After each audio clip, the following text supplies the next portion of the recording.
Hi, I'm Albert Pasaoa. And my name is Amy Acord. And this is the 635 podcast. The 635 podcast is about local politics, economics, and social and cultural issues in the Alvin Community College area. The views expressed on the show are those of the participants and do not reflect the views of Alvin Community College.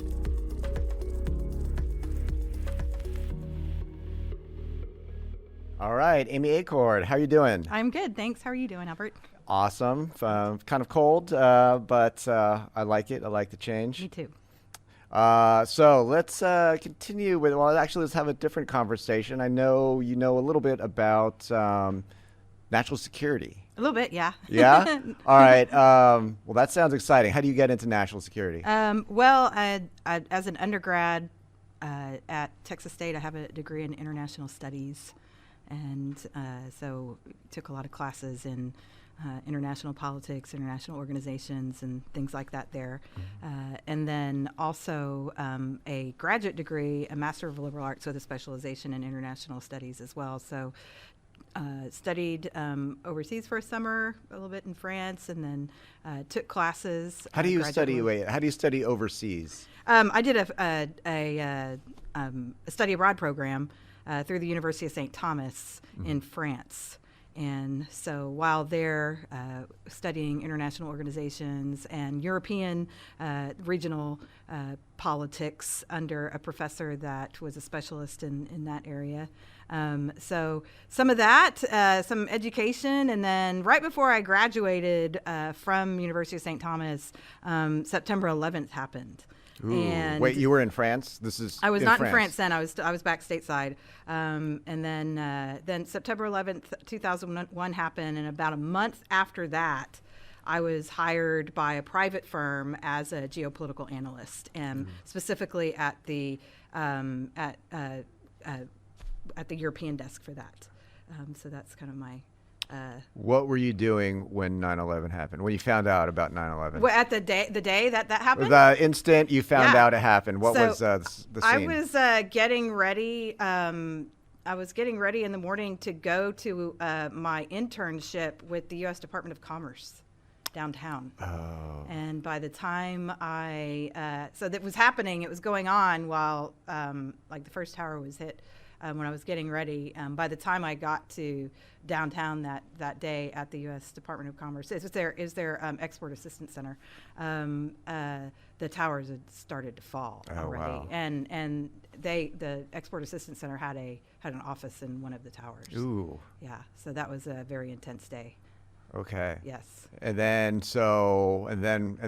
how does this affect your trajectory here? About a month later after that, that's when I was hired by the private firm as an analyst. Now, did you in direct relation to that, because they were hiring up because of the probably increased security risk, global security risk, and demand for information. Were you actively applying for these types of jobs, or were you recruited? Was this like a recruiting? It kind of both, because I was getting ready to graduate. Mm-hmm. I was getting ready, and so it was kind of both. I was looking, and then there were companies and organizations recruiting at that time. Now, how and so I take it just your educational background is what sort of was the big draw. Yes. International studies. Mm-hmm. Okay. Yes. All right. And also just general interest too. Just always been fascinated by international politics and things like that. And so, what? As much as you can tell me, what did this private company do? Like, how does? I don't know if they're still around because it's quite some time ago. But my job was to perform risk assessments for a variety of different issues. Basically anything bad that can happen somewhere overseas, and for clients. And so it could be like strike, riot, and revolution. It could be kidnapping. It could be, terrorism, anything bad that could happen. We would research that threat and provide reports on that. And then I had some special clients that I'd work with just like individually. Ooh, that actually sounds fun. But coming back, the econ side of me makes me wonder, like, how does somebody make money off of this? It's So exactly, like there are clients who want some type of information. They contract all with this kinds company. yes, all kinds of companies, government agencies, organizations will contract with private providers like that. Give me like the run-of-the-mill company. Like, what are they concerned about? What do they want to know? Like, let's say an insurance agency is wanting to insure a specific asset, right? And which happens to be in a certain country, Yes. which may be okay. That's a Yes. huge one. Oh, that's nice. Right, so kind of figuring out what could possibly happen to that specific location or something like that, or even piracy, right? Oh, you mean, like, I was thinking of like digital piracy. No, like actual torrent. piracy. Okay, Yes. all right, actual pirates. I saw that one Tom Hanks movie about the boat. Yeah, okay. yeah, like all right. that. So various different areas of the world that might be affected by that, and specifically, that's a lot of cargo that's worth a lot of money, and they need, companies need to know, and insurance companies also need to know, like, what's the risk of something really bad happening, and things like that. That sounds so fun. Yeah, that was fun. It was good. I Try enjoyed to it. anticipate sort of bad things that can happen. Yes. Okay. All right. And then what kind of stuff? Whatever you could tell me. What are some interesting analyses have you done in your time in doing that? Well, for one client, I did like a security analysis of a country that people were going to be going to, and so I went there and Oh, you get to go there too. Yeah, I got to go. You got to go firsthand. Yeah, and was this a particularly scary place to go? Not or? for me. Oh, but, not for you. But there could possibly have been concerns for other people. So went in and checked out all the places that they were going to go to, and gave them a report on various different threats there. But you're an economist. I'm a political scientist. We deal in equations, and so it's all a formula, right? It's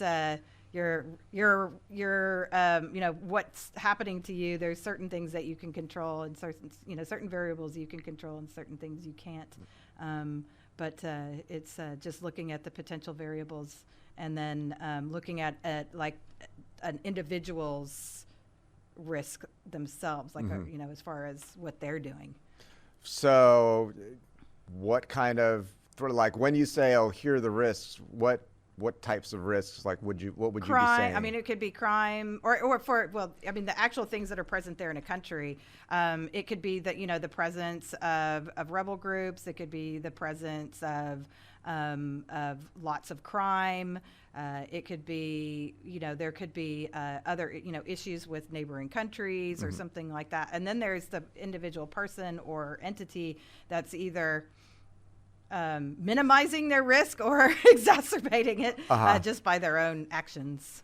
Oh, so certain people, certain individuals might be targeted for possibly. a variety of reasons? Yeah. Okay. Yes. Well, that's got to be the scariest one. Yes, yes, absolutely. We like all Americans, but you. Yeah, right. And sometimes it wasn't just for Americans; it was for other people. It was for other, foreign nationals and stuff like that too. Oh, nice. Now, did you ever do security work directly for the government? No. Okay. I did not. All right. And then, what made you? How long do you stay in that field for? I was there for a few years, and then decided I wanted to go back to graduate school, and moved overseas and went to school overseas for a while. What made you decide? What made you decide to? Just always intellectually curious. Always intellectually AIC. Always intellectually curious. Yes. I like that. That's a good reason to leave any job. You just say, I'm just intellectually curious about. I'm going to use that if I ever leave here. There you go. It's your new motto. So what exciting things do you see in the world going on that you could help us understand with your analysis ability? Well, maybe just some basic stuff about what's going on with some international organizations. A lot of folks maybe wants a little bit more kind of back information on the stuff that they hear in the news, because obviously reporters can't give you all the details and stuff like that. Yeah, they have about 30 seconds to tell you something. For each individual story. and then you don't really know what you're getting online and stuff like that. So maybe some basics and some fundamentals on let's say NATO. All right. Because it looks like there's a resurgence in its importance. Okay. The last year. All I know, it's gotten a lot bigger since when I first started paying attention to it many years ago. I'm like, how many countries are in NATO? Right now there's 30. That's 30. They're originally, what was it, 12? It was very small Yes. when I was in high school Yes. decades ago. Yes. I think we were around when when the original members, when it was still just the original members, and then it started increasing over time in the 90s, early 90s, later 90s, and now it's starting to increase again. And was that just a creep, I guess, eastward? Is that the general idea of what was happening? Yeah, I mean, there's some countries that are, formerly Central Europe and Eastern Europe that you wouldn't have seen, and even, like a long time ago, under Soviet rule, like you would have considered some of those countries like Soviet bloc countries. Well, NATO must have been started, immediately after World War II? NATO was started in 1949. So it was kind of right after, a few years after World War II, and going into the Cold War after we were no longer begrudging allies with the Soviet Union in World War II. Oh, I see. So NATO is a key player in a key institution in the Cold War with the Soviet Union. Oh, I would imagine. Yes. And so originally started out as, and it still is, what we call a multilateral collective security agreement. Multilateral just means a bunch of different countries. Collective means they agree on things together, and security it's about the security of its member states. So it's an intergovernmental organization, meaning that the members of NATO are the actual governments of the countries that are members. So it's what we call an IGO. To what extent has or currently does America call all the shots? I mean, that's always the thing, right? You get a group of players, but some countries are more influential, whether it's China or Russia or the United States. Like, to what extent was NATO really an extension of U.S. will versus how much did the other countries I mean, I think play it a role? always has been, although we know that American hegemony is not the same as it was previously, although we currently are still probably considered the kind of sole superpower in the world, but we see other states rising, and specifically rising pretty fast, like China. And Russia, Brazil, and India are the BRICS, what we refer to as the BRIC countries. But again, Russia being a concern as they exert their influence once again. That is so funny, because I'll ask my students in econ class. We're talking about the list of countries by GDP, gross domestic product, how much we produce, and I always say, what do you think Russia is? And they always give like a really high number, like 2, because they hear about it in the news, so they think it's power. like, oh wow, yeah. And then they find out that Texas's economy, GDP, is one step ahead of Russia's on the list. So that's pretty interesting. But how are they really on the rise, or? Well, I mean, NATO was originally created to thwart Soviet influence, or Soviet aggression, and specifically against its member states, right? So North Atlantic means, Western European countries, United States, Canada, and some others originally. Now, again, that expanded, but really to check that. And it's because right after, okay, so let me set the scene for I guess everybody. So World War II happens, and then, am I correct that at the end of World War II, did Russia have a lot of troops in Eastern Europe as part of the war? Right. Remember, so it's that sphere of influence thing right after, like from our old U.S. history class, that divides up Europe, where you're going to have Western Europe under the Marshall Plan by the United States, pumping tons of money into Western Europe so they don't end up being influenced by the Soviet Union, the evil socialist bloc and stuff. And then, kind of the agreement was that the Soviet Union, their sphere of influence was going to be Eastern Europe, and that's where we get that Iron Curtain that comes down in the kind of in the middle, or kind of east of it, kind of a little further east in the continent of Europe. And then, NATO was formed, but not too long after that, then we have the Warsaw Pact. We one up you Americans. In we have our own name. 1955, right? So that was a response to NATO, and that's the old Soviet bloc countries. It was Albania, Bulgaria, Czechoslovakia, Eastern Germany, Hungary, Poland, Romania, and the Soviet Union, which at that time, Ukraine was considered part of the Soviet Union. As well as Belarus and some of the other countries in the middle there. So the Warsaw Pact started up in 1955, and so there you had that old, James Bond, the West and NATO and Warsaw Pact and the East, and the world was divided into this bipolar situation. Most of my knowledge of the Cold War comes from Rocky IV. Oh yeah, Rocky IV, absolutely. Rocky IV, and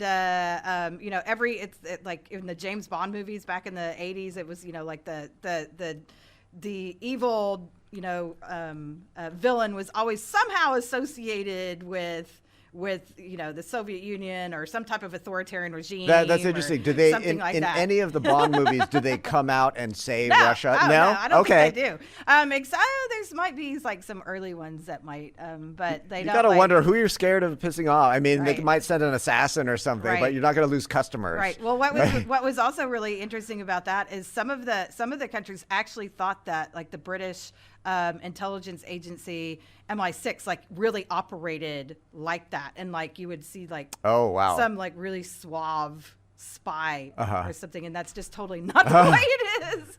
Well, it's a good recruiting gimmick. You get nice cars, nice women, nice suits, I guess. Right. But yeah, that's so we saw it then, but then after the Soviet Union broke apart in the late 80s, early 90s, people were kind of questioning whether or not NATO was necessary any longer, because we didn't have the threat of the Soviet Union anymore. And kind of in the 90s and even into the 2000s, they were active, but not again, it wasn't the Soviet Union. So you had actions going on in Bosnia and Herzegovina where you had NATO enforcing like the no-fly zone against Serbia in over central Bosnia, and then even using maritime enforcement to make sure the arms embargo was held in place, and some airstrikes. So you did see them, which is actually different at that time than what, say, UN peacekeepers could do, because UN peacekeepers at that time could only use force in defense of protecting themselves or civilians. So UN peacekeepers didn't have the ability to do that, whereas NATO did.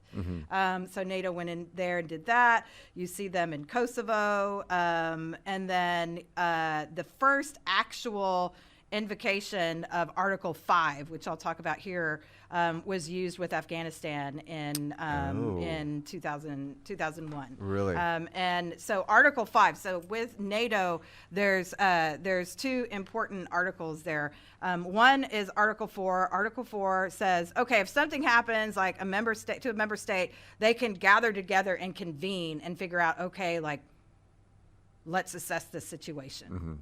So it's just kind of talking, kind of gathering information and stuff like that. But Article 5 is the teeth, or that's the teeth of NATO, that says if a country is attacked by a non NATO state, then it's an attack on all of us. And that's what the collective security agreement is. It's like you attack one, then you've attacked all of us, and we'll all respond. And you have to do that because you signed this treaty to commit troops if this in fact happens.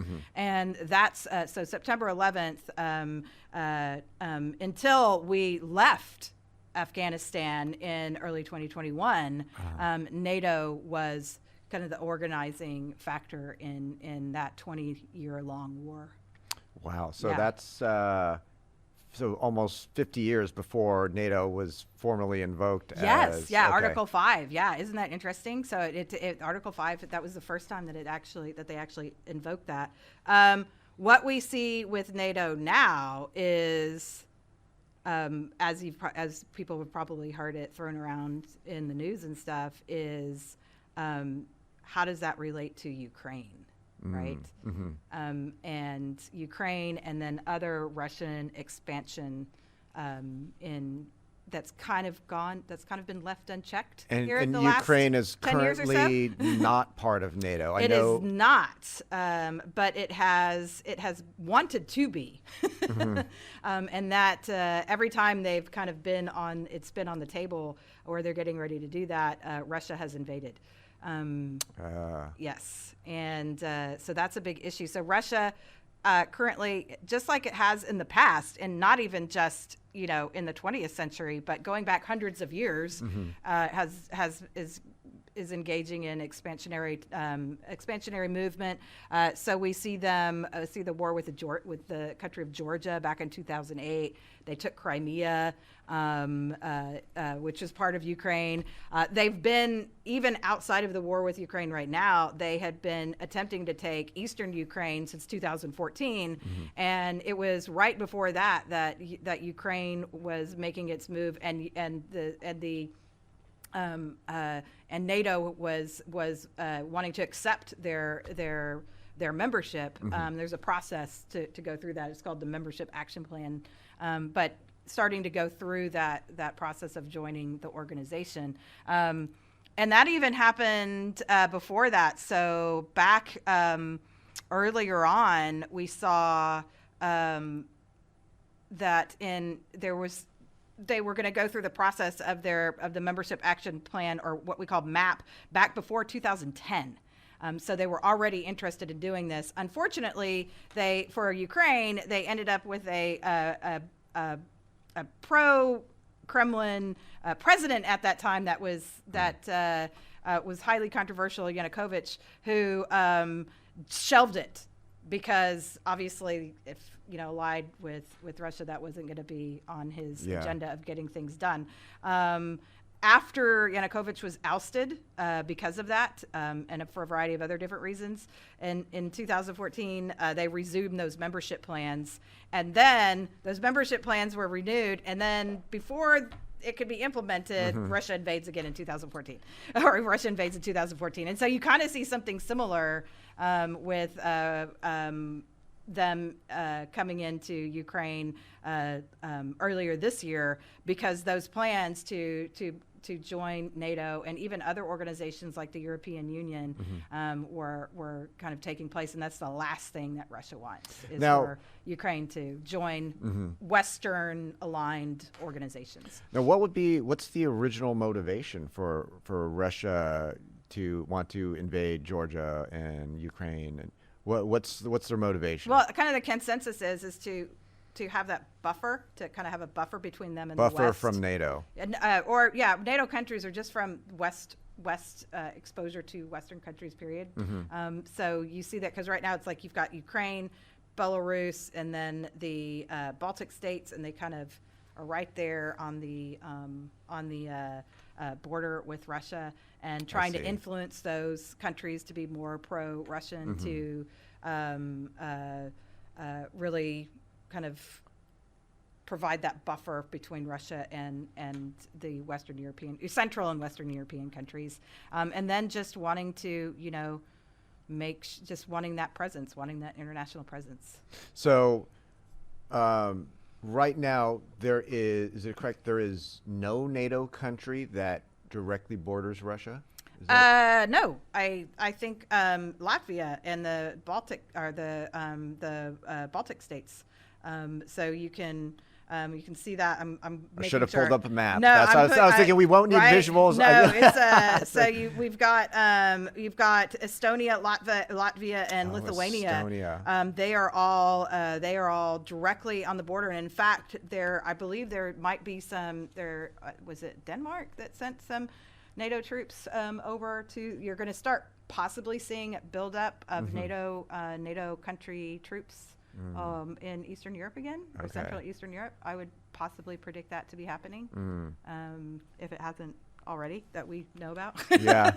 Yeah. But yeah, so Croatia, Albania, Slovenia, Slovakia, Romania, all of these countries in Central and Eastern Europe, Hungary, Poland, Bulgaria, Czech Republic, all of those folks you saw, those are some of those came in the early 2000s. Montenegro came in 2017. North Macedonia came in 2020. So a lot of those places, those are all former Soviet states. So or Soviet okay, bloc states. but Russia didn't.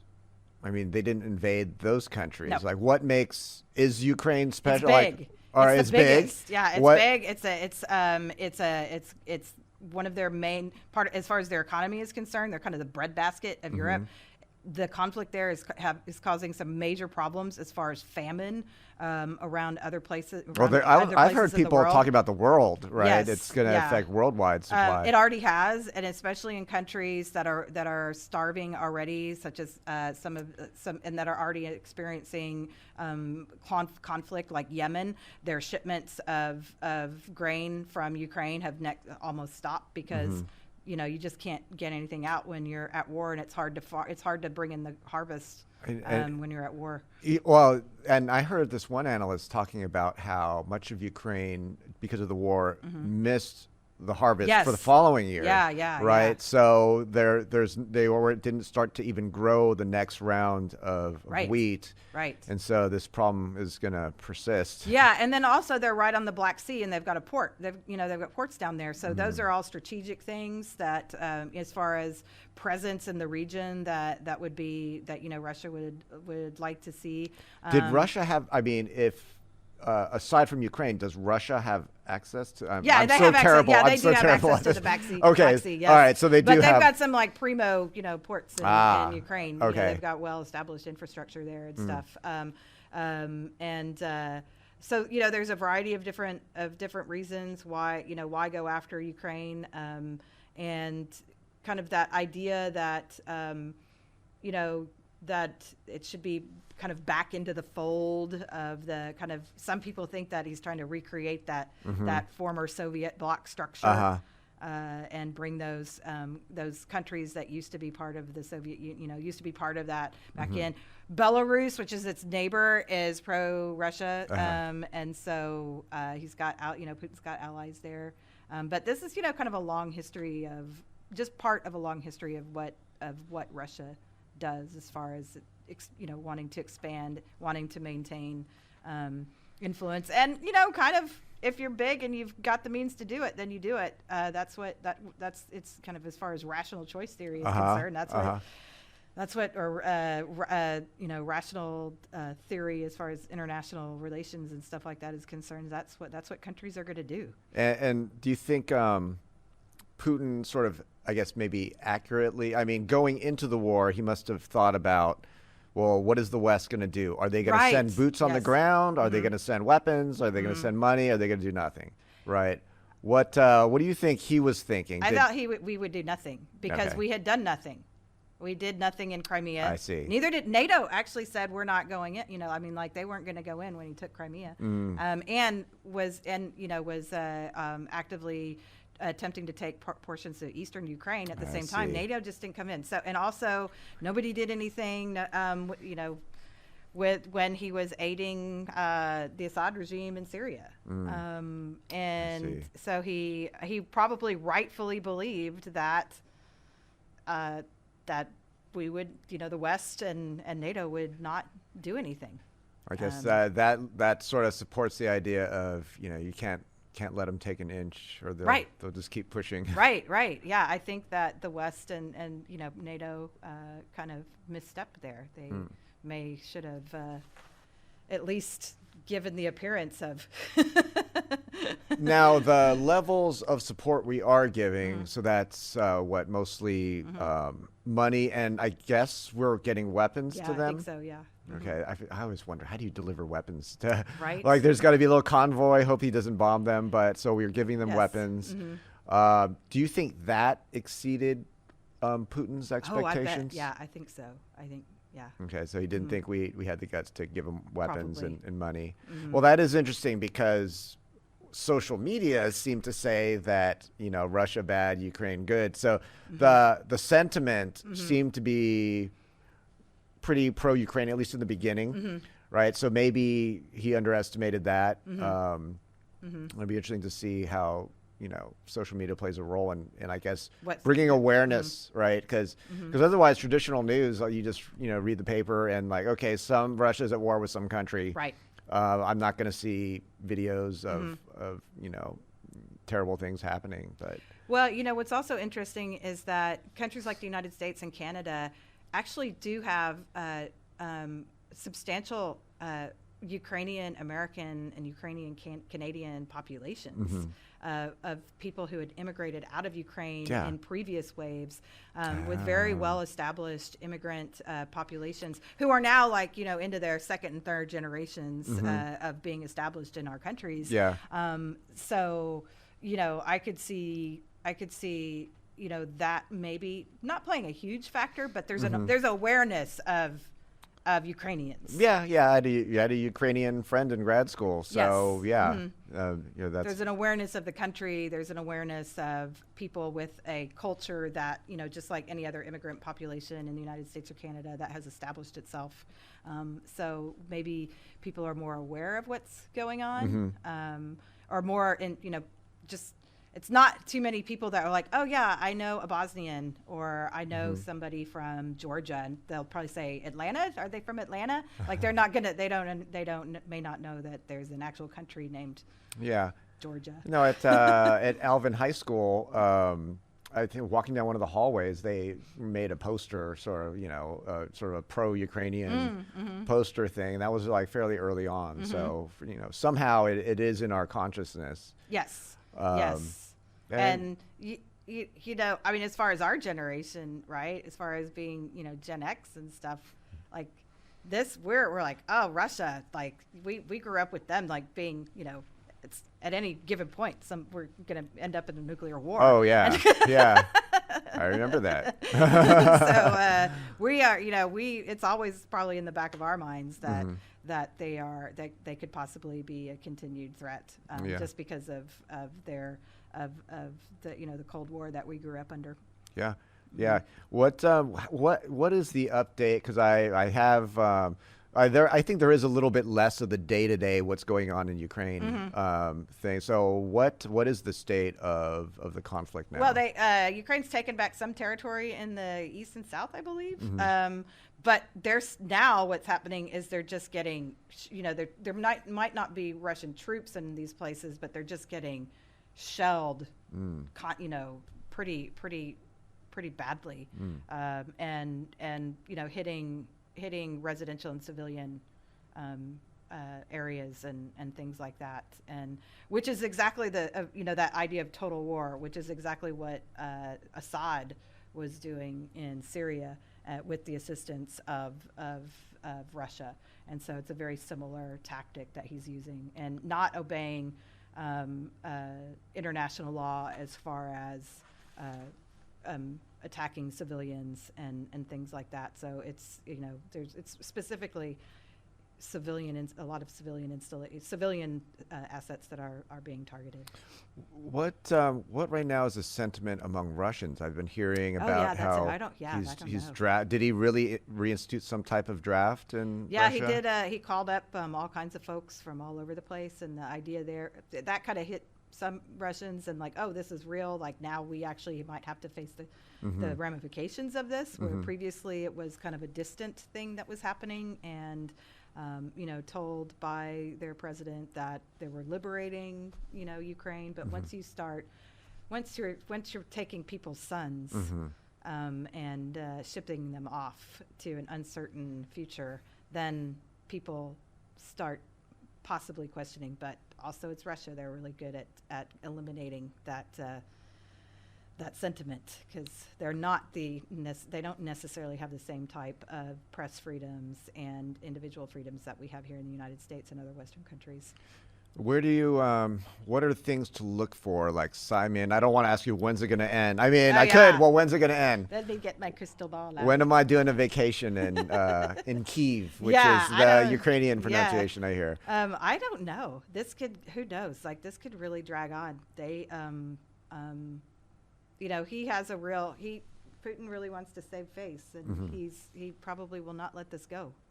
So then what about, what's the sentiment among, I guess, American politicians and Americans in general? It's divided. I think there is pretty broad support for Ukraine, but what, you know. Is it bipartisan? It was bipartisan. Okay. But there are some portions of parties that are not thrilled with it. And some that were not supportive of Ukraine. So we'll see what happens now that we've got we're going to go into divided government in the spring, and what that could possibly mean for funding as far as war materials for Ukraine. It may mean that other countries may have to fill in the gaps, or strategies may be changed. That'll just have to be. That we'll see in the spring. But first, they've got to get through a really horrible winter. Oh, it's always those winters. This time it's a winter in Ukraine. Yeah. That sounds like a sad rock song, Winter in Ukraine. Yes. I don't know, winter. Yes. But wouldn't that be ironic if it's the Russians who suffer in another country's winter? Because I always hear it going the opposite way. Like someone decides to march into Russia in the winter and they get it bad. And it doesn't turn out very well for them. Yeah. We'll see. It's gonna be really difficult for everybody involved going right. I mean, even starting right. It's even like here where we are, our winter just started Saturday or Sunday. Late winter. Theirs has been going on now for a while, and their temperatures are already below freezing at night and stuff like that. With no power and no water, it's going to be really difficult. Yeah, and then of course there's the interplay of what happens when Germans start freezing and they need fuel. And now they have Russia has some leverage in terms of energy. Yes, but Texas has lots of natural gas. Oh, there we go. There's a plug for Texas natural gas. Yes. We can take some endorsements from some company, but that's good. So I'm glad you mentioned spring. So we'll check in on this issue hopefully in a few months. We'll see if we've got some interesting updates. Everything could change between now and then. All right. That is Amy Acord, and we'll talk to you guys later. Thank you. All right.